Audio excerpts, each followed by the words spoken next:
Madame, Monsieur, bonjour. Nous sommes ensemble pour une demi-heure d'information sur la radio-télévision nationale congolaise. À toutes et à tous, bienvenue.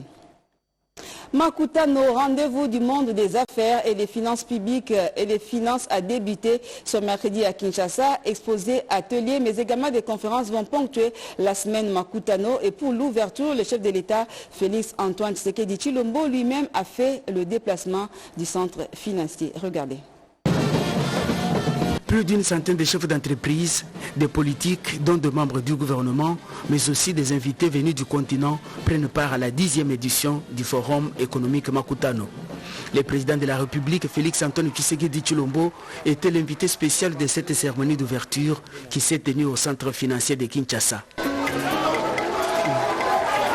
Dans son mot de circonstance, Nicole Soulou, fondatrice de Makutano, a demandé à l'assistance de proposer une nouvelle vision pour une Afrique prospère qui partira de la République démocratique du Congo, pays au centre de l'Afrique. Invité pour son allocution, le chef de l'État a rappelé son engagement à rebâtir un pays stable. L'Afrique, et en particulier la République démocratique du Congo, se trouve à un carrefour des défis et des opportunités, et cet événement nous offre l'opportunité de définir ensemble les fondements de notre projet panafricain.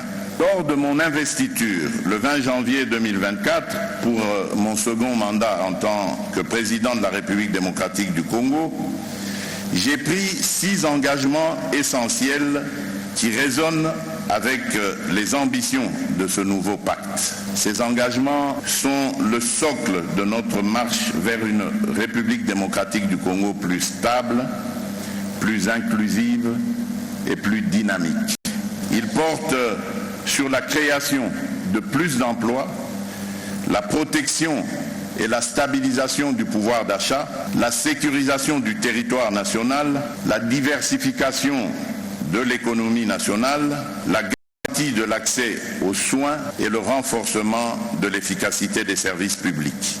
Le thème de cette 10e édition du Makutano, New Deal, un nouveau pacte pour la République démocratique du Congo et une Afrique forte et prospère, résonne comme un appel à l'action pour repenser notre pacte social et économique. Makutano est le premier réseau d'affaires d'Afrique centrale. Sa force repose sur le brassage d'expertise multisectorielle du haut niveau contribuant à faire de ces rassemblements annuels un véritable vecteur d'innovation et de développement pour le Congo-Kinshasa, mais aussi pour la région. Pour cette année, la thématique retenue est le New Deal pour une RDC et Afrique forte et prospère. L'occasion pour les participants de dresser un bilan de cette première décennie.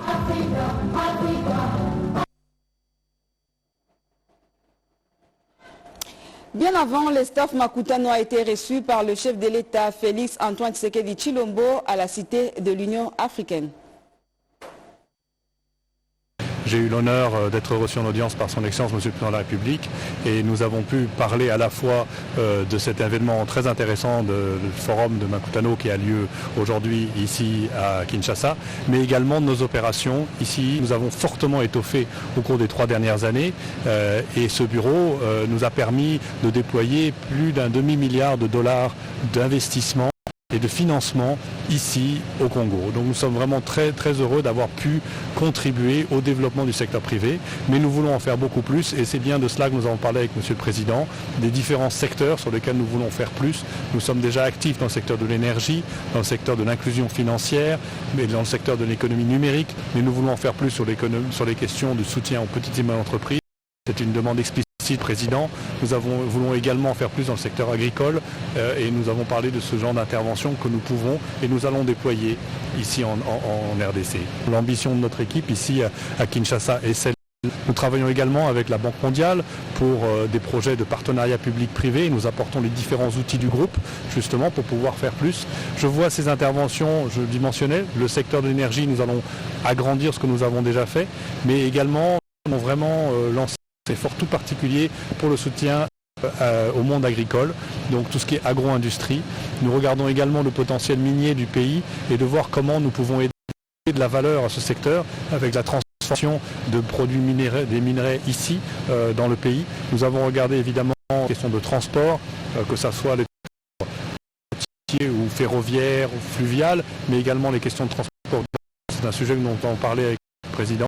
Et nous voyons évidemment un rôle que la SFI peut jouer dans le cadre des interventions du groupe de la Banque mondiale sur le développement de l'initiative, le grand projet de qui a un potentiel considérable sur lequel nous avons à travailler avec des partenaires justement pour voir ce projet se réaliser. La délégation du Fonds national poursuit son séjour à Kinshasa avoir donné son satisfait au pour rencontrer ce mercredi le président de la République. Suivez ce rapport. Nous être réussi par son Excellence Monsieur le Président de la République, chef de l'État, son Excellence Félix Antoine Tshisekedi Tshilombo, moi et toute la délégation conduite par les institutions du Fonds monétaire international. Après 14 journées de discussion et des nuits entières passées à discuter ensemble, la mission est venue rendre compte à son Excellence Monsieur le Président de la République des conclusions.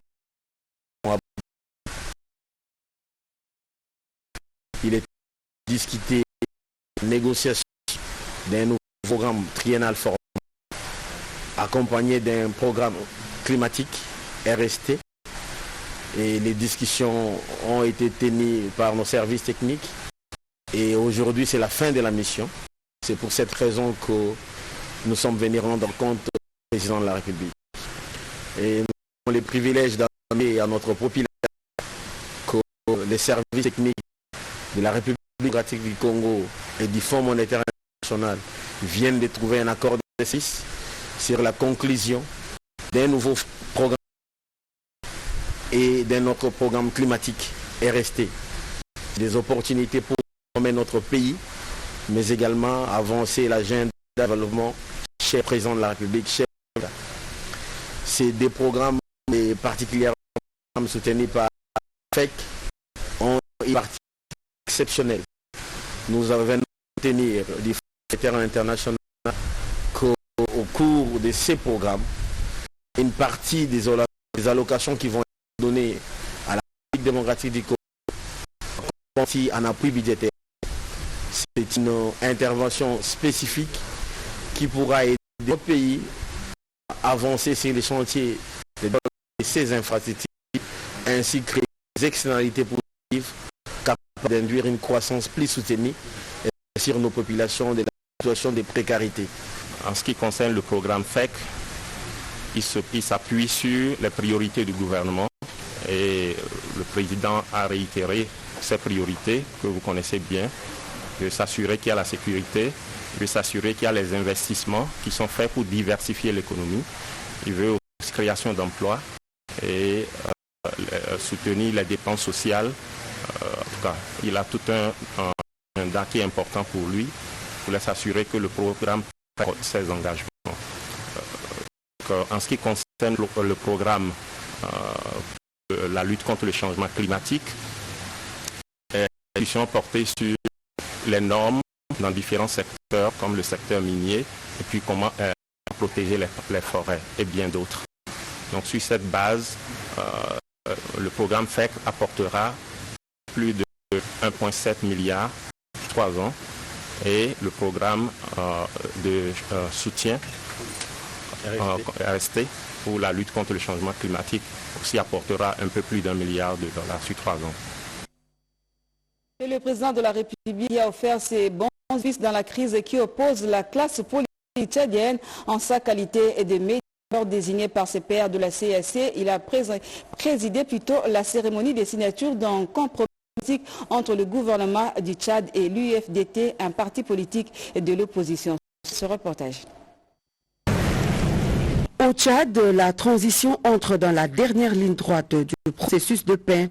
Après les élections du 6 mai dernier, à l'issue desquelles Mahamat Idriss Déby a été désigné, le amorce la fin de la transition menée à bon port grâce à la facilitation confiée au président Félix-Antoine Tshisekedi Tshilombo par ses pairs de la CEAC. La signature de l'accord de compromis va consacrer de l'exil pour tous les opposants politiques tchadiens et leur retour au pays. Pari gagné pour le président Félix-Antoine Tshisekedi Tshilombo, dont les efforts sont appréciés par la partie gouvernementale tchadienne. 3 ans après le début de la transition, nous sommes en phase de finalisation de cette transition grâce au leadership, il faut le reconnaître, du président Félix-Antoine Tshilombo, facilitateur dans cette transition. Le Tchad est en passe de réussir la fin de sa transition, ce qui est un espoir puisque la plupart des pays qui sont en transition sont encore loin d'arriver à cela. Donc c'est un exemple, c'est un modèle. Et nous sommes venus, à travers ce compromis politique, consolider encore la cohésion tchadienne. Et nous félicitons de ce compromis politique qui permet aujourd'hui à un mouvement MDJT de rentrer en paix et en cité au Tchad. Pour parti opposition conduite par le docteur Hassan Barkaï, président du parti UFDT, des forces démocratiques Tchad, le compromis signé en présence du facilitateur leur donne l'occasion de mettre fin à plusieurs années d'exil, ce qui sous-entend que le Tchad est beaucoup plus stable aujourd'hui qu'avant les élections. On avait convenu dans le cadre de la facilitation de mettre fin à notre exil, à notre opposition, de faire la paix avec le gouvernement tchadien afin de contribuer à la stabilité du pays, de la sous-région et apporter notre modeste contribution à la résolution des problèmes quotidiens des Tchadiens. La situation au Tchad, elle est beaucoup plus stable qu'il y a quelques temps, après les présidentielles qui ont permis le retour à l'ordre constitutionnel avec l'élection dès le premier tour du président Mohamed Idriss Déby Itno. Aujourd'hui, des élections législatives et locales, donc pour finaliser la transition, mettre en place les institutions. Le pays... Côté facilitation, le ministre congolais de la coopération régionale et envoyé spécial du président de la République dans la crise tchadienne, Didier Manzenga Mukanzu, estime que la signature fait partie du suivi de la mise en œuvre de la feuille de route du processus de paix. Le Tchad a été très bien accompagné et le président de la République a fait que presque tous les acteurs politiques puissent se joindre au niveau du processus de transition et avec les élections crédibles organisées au mois de mai. Il a programmé comme élu le président Mohamed Idriss Déby Itno comme président de la République, chef de l'État. Voilà, la mission sur la transition s'avance vers la fin. Et il est de poursuivre la mise en œuvre de la feuille de route. Et cette feuille de route, il aura seulement les élections législatives provinciales et communales prévues au mois de décembre, soit le 29 décembre de cette année, mais aussi la mise en place des institutions du pays. À ce moment-là, nous sommes à la fin de la transition. Au Tchad, la transition a débuté il y a 3 ans sous la conduite du général Mohamed Idriss Déby. De tous les pays en transition en Afrique de l'Ouest et en Afrique centrale, le Tchad est le tout premier à organiser les élections qui ont abouti à un retour à l'ordre constitutionnel. Chef de l'État pour l'Assemblée nationale. 3 membres du gouvernement étaient ce mercredi face aux députés nationaux. Il s'agit du ministre du Plan des Mines, mais également de celui des Infrastructures. Ils sont passés pour répondre aux préoccupations soulevées par les députés nationaux en rapport avec leur gestion respective. Le reportage est signé par Annie Mbalaka. Avant d'entamer les débats du contrôle parlementaire du mercredi 13 novembre 2024, speaker de la Chambre basse du Parlement, le professeur Vital Kamerhe, a précisé que le contrôle parlementaire n'a pas pour objectif de déchoir un ministre, mais plutôt de l'inviter à éclairer la lanterne publique sur une question donnée de la gestion faite dans son secteur. Cet exercice va permettre non seulement aux députés qui ont posé des questions d'être éclairés, mais aussi aux autres membres de l'Assemblée nationale d'être pleinement informés des soucis soulevés par les députés nationaux. Devant les élus du peuple, le ministre en charge du plan qui est venu répondre aux questions orales oral de Patrick Mouniomo, Vincent Andoulou, Freddy Bonzeke a évoqué un taux d'exécution financière de 58,49% contre un taux d'exécution physique de 32,48% sur tous les chantiers de la République qui compte déjà 518 écoles construites sur les 1198 prévues et 59 bâtiments administratifs érigés sur les 145 prévus. Parmi les raisons du retard constaté dans l'exécution des travaux du PDL 145 territoires, le ministre Guylaine Nyembo a évoqué en premier lieu les débuts tardifs des travaux intervenus en 2023 alors que le lancement réel du PDL 145 territoires a eu lieu en 2021. Après le VPM du plan et de l'aide au développement, le ministre d'État, ministre des Infrastructures et Travaux publics, Alexis Guizaro Mouvouni, est venu également répondre aux questions orales avec débat lui adressé par les députés nationaux Kambale Massavouli Eli, Lutala Moutiki Trésor et Mikindo Moui Marubens en rapport avec la problématique des infrastructures routières en RDC. Enfin, la question orale avec débat adressé au ministre des Mines par le député national Lutala Moutiki Trésor au sujet de la problématique du secteur minier, de l'exploitation minière et du respect des cahiers de charges par les sociétés minières dans la province du Sud Kivu en général, dans les territoires de Mwenga, Chabunda et Fizi en particulier, marqués par toutes ces révélations aux allures invraisemblables. Le président Vital Kamerhe a plaidé pour les retours de la police des mines en lieu et place des forces de l'ordre et pour la tenue des états généraux des mines. Le numéro 1 de l'Assemblée nationale a en outre témoigné son soutien aux patrons des mines pour les retraits des certificats aux exploitants illégaux. 8 heures de débat général et les réponses des ministres ont suffi à fixer les auteurs de ces questions orales. Pour ceux qui sont insatisfaits des éclaircissements des membres du gouvernement, ils doivent se référer à l'article 184 du règlement intérieur qui stipule que l'auteur d'une question orale ou écrite qui n'est pas satisfait de la réponse donnée peut la transformer en interpellation. La RDC a porté sa voix à la 29e conférence des partis à la Convention cadre des Nations Unies sur les changements climatiques. Pour la première ministre Judith Suminwa, il faut mener une action collective contre les effets dévastateurs du changement climatique. Chimène Dondo pour le commentaire. Dans son allocution prononcée devant le chef d'État et autres dirigeants du monde réunis à Bakou pour la COP29, la première ministre Judith Suminwa Tuluka lance un appel vibrant à une action collective contre les effets dévastateurs du changement climatique. Avec ces vastes étendues de forêts qui régulent le climat mondial, sa riche biodiversité, ses réserves en eau douce, ses gigantesques zones de tourbières, ses immenses terres arables, sans oublier ces nombreux minerais critiques incontournables pour le développement des technologies de pointe à l'ère de la transition énergétique, la République démocratique du Congo est véritablement au cœur des enjeux climatiques. Cependant, elle reste extrêmement vulnérable aux effets néfastes du changement climatique. Pour ce faire, l'ensemble des pays qui luttent contre le réchauffement climatique doit s'engager à nos côtés pour atteindre cet objectif commun, préserver l'humanité car l'heure est grave. Chaque pays doit jouer sa partition. Pour la chef du gouvernement de la République démocratique du Congo, ces conséquences néfastes touchent notre pays malgré ces vastes étendues de forêts. D'où l'urgence de financer les efforts dans la lutte contre la crise mondiale. Il faut aborder en toute transparence et sans embâche la question de la finance climatique qui doit répondre aux enjeux avec plus d'ambition, plus d'engagement et surtout plus d'équité. Face à la crise climatique, notre gouvernement a élaboré un plan national d'adaptation qui doit bénéficier des financements importants afin de répondre à nos besoins. Il est urgent d'assouplir les modalités d'accès et d'accélérer l'opérationnalisation du fonds de réponse aux et préjudices. La RDC a indiqué la représentante du chef de l'État à cette conférence est ouverte à l'établissement de partenariats gagnant-gagnant bénéfiques à la fois pour la communauté et pour la planète, a insisté Judith Suminwa Tuluka.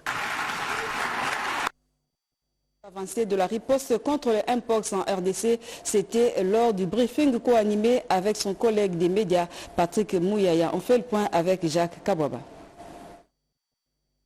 La première phase de la vaccination contre Mpox en République démocratique du Congo s'est clôturée.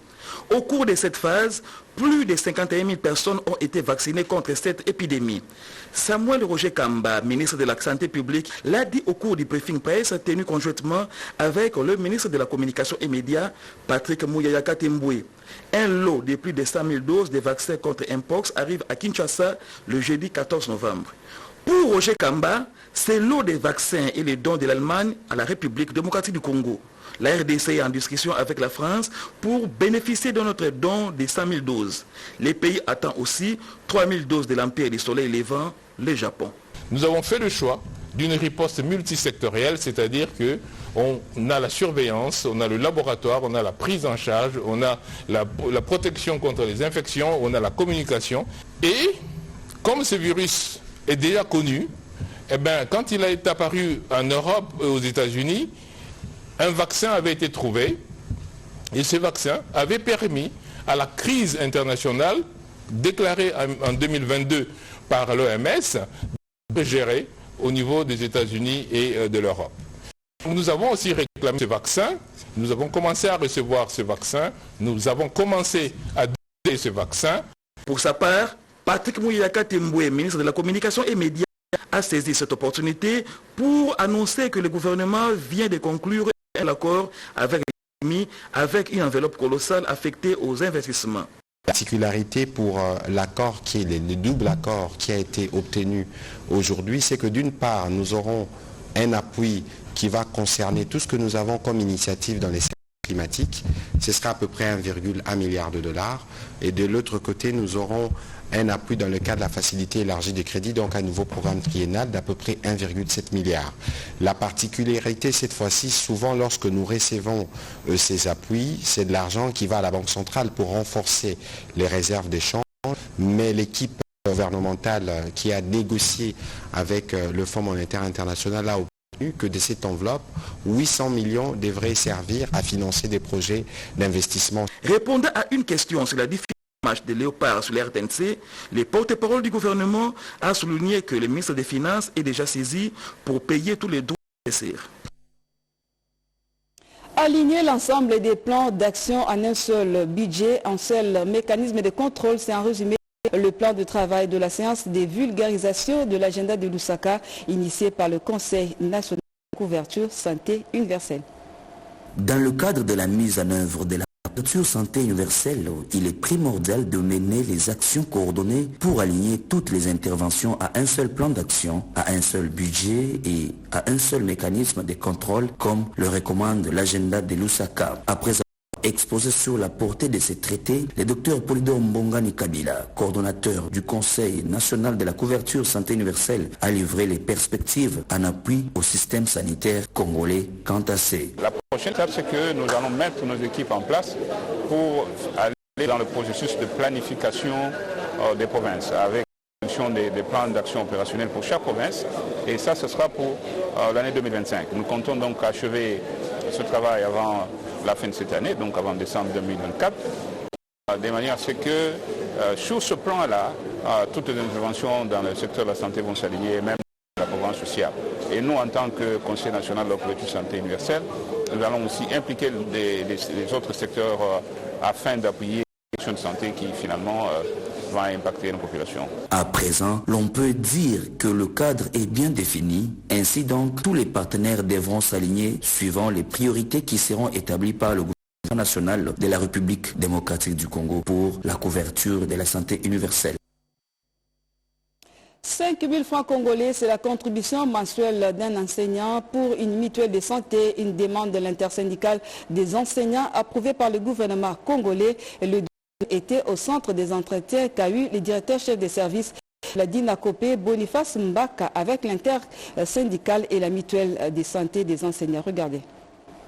Une prise en charge des soins de santé de qualité pour l'enseignant congolais, c'est la résolution des assises du dernier entre l'intersyndicale des enseignants et le gouvernement congolais. Cette question a été approfondie ce mercredi 13 novembre 2024 entre l'intersyndicale, la mutuelle de santé des enseignants et le service de la préparation des payes et de la maîtrise des effectifs des enseignants. Selon le directeur chef des services de la DINACOP, Boniface Mbaka, la ministre d'État, ministre de l'Éducation nationale, Raïssa Malou, tient à l'aboutissement heureux de cette question. Lors de vos assises paritaires, banque gouvernementale, banque syndicale, approuvez-vous que cette demande venait de vous et non du banc gouvernemental qui n'a fait qu'approuver cette demande qui reste légitime, légale, parce que la santé n'a pas de prix. Les deux parties se sont mis d'accord à accompagner l'enseignant dans cette démarche. Nous nous sommes mis d'accord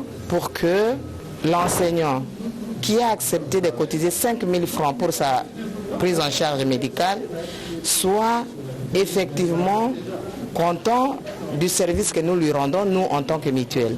Les syndicalistes ont validé la décision que nous avons prise ensemble sous le leadership de Madame la ministre d'État, et la réunion a été conduite par le directeur national du CECOP, et tous ensemble, nous avons levé l'option de pouvoir accompagner l'enseignant dans cette démarche qu'elle a elle-même initiée et acceptée. L'intersyndicale s'est dit satisfait des résolutions adoptées lors de cette rencontre. Et dans le Lualaba, plus précisément dans le secteur de l'huile, où une école est en train d'être construite, mais également un centre de santé moderne. Et ce projet entre dans le cadre du programme de développement des 145 territoires. Ricardo Bambeka pour le reportage. À 90 km de Kolwezi, la population du village Kaongo éprouve d'énormes difficultés pour l'accès à l'éducation et aux soins de santé médicaux. Pour mettre fin à cette vie pénible qui dure depuis la nuit des temps et assurer un avenir meilleur aux habitants, Betty Kiando Katoke a levé l'option d'initier les travaux de construction d'une école et d'un centre de santé moderne. L'école primaire Kaongo aura la capacité d'accueil de plus de 600 élèves, selon l'entrepreneur. L'école qui aura une salle de classe dont la capacité est d'accueillir 600 élèves. Ici, l'école sera composée en deux blocs. À notre gauche, il y aura un bloc de 4 salles de classe, et à notre droite, il y aura aussi un bloc de 4 salles de classe. À part ça, il y aura la salle, le bureau administratif et la latrine. Le centre de santé moderne dont les travaux vont prendre fin dans 90 jours aura plusieurs services à son sein pour la prise en charge des patients. Le soin primaire, il y aura aussi la maternité, et il y aura aussi une pharmacie en bloc de labo. La population très émue n'a pas manqué d'éloges à l'endroit de Betty Kiando Katoke qui s'investit positivement à répondre à chaque besoin de ses administrés en suivant la politique imprimée par l'exécutif provincial dirigé par Fifi Masuka Saïmi, gouverneur de la province du Lualaba. Vivre pour demain est une vision sur le thème d'une conférence débat organisée à la cité de Kahemba dans la province du Kwango. C'était au centre culturel de cette cité. Regardez. À Kahemba, cité située à plus de 1000 km de la capitale Kinshasa, les jeunes et vieux ont été outillés pour participer au développement communautaire. C'est à travers la conférence débat sous le thème « Vivre pour demain est une vision ». Dans cette démarche, l'expertise des scientifiques et acteurs sociaux a été mise à profit. Chacun des orateurs a abordé la question à travers un sous-thème. Willy Bibou, fils acteur social de Kahemba, s'est apaisanti sur comment vivre pour demain. Occasion pour le directeur général de l'ISP Kahemba, le chef des travaux Simplice Mbamvou, de parler de la psychologie juvénile. Le technicien de développement rural Nelson Kanjingu a axé son intervention sur l'intelligence collective clé de développement. Autre sujet évoqué, les résultats d'une vie orientée, encadrée et son ABC par le technicien Patrice Munga et les résultats d'une vie non encadrée par Madame Edoxi Kenda Shikia. Tous ces orateurs sont unanimes que vivre pour demain nécessite une réflexion sur les actions présentes et leurs conséquences futures. Nous allons lire la presse parue ce matin à Kinshasa, une sélection de Jean-Pierre Ndolo Demazou.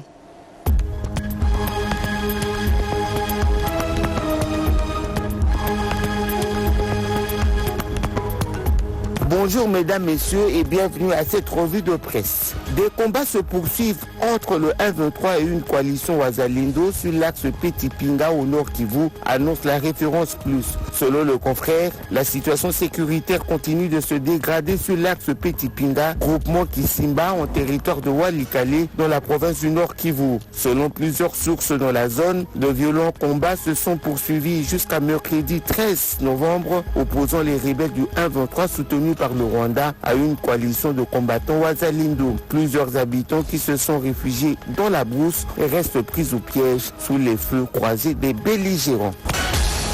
RDC, une équipe de médecins sans frontières victime d'un braquage armé en territoire de Massissi, rapporte actualité.cd. Ce braquage est intervenu mercredi sur la route reliant Saké à Mouesso dans le territoire de Massissi, à l'est de la RDC. Le convoi composé de véhicules MSF clairement identifiés se rendait dans la zone de santé de Mouesso pour y apporter une assistance médicale et humanitaire indispensable aux populations locales. Tous les membres de l'équipe sont sains et saufs, mais l'incident les a laissés profondément secoués. À en croire le journal, une grande partie de la zone est contrôlée par le 1-23. Pour des raisons sécuritaires, Goma, la mairie interdit l'organisation de la 10e édition du festival Amani, note la prospérité. Coup de tonnerre pour les organisateurs du festival Amani, la mairie de Goma, ville qui devrait en principe accueillir ses activités culturelles comme à l'accoutumée, vient d'être interdite à la veille la tenue de cette 10e édition prévue du jeudi 14 au 17 novembre 2024. Un rendez-vous manqué pour les festivaliers de cette édition, dont l'affiche annonçait des artistes émergents de la région, aussi les meilleurs artistes d'Afrique centrale. C'est par cette revue de presse que nous bouclons complètement ce journal des Chimènes Dondo et Maxime Andokwa. Ce journal que nous dédions également à notre consoeur Mamita Bangoulou qui souffle aujourd'hui 14 novembre sur une bougie de plus dans sa vie. Bon anniversaire et très bon suite des programmes sur nos antennes. Merci et au revoir.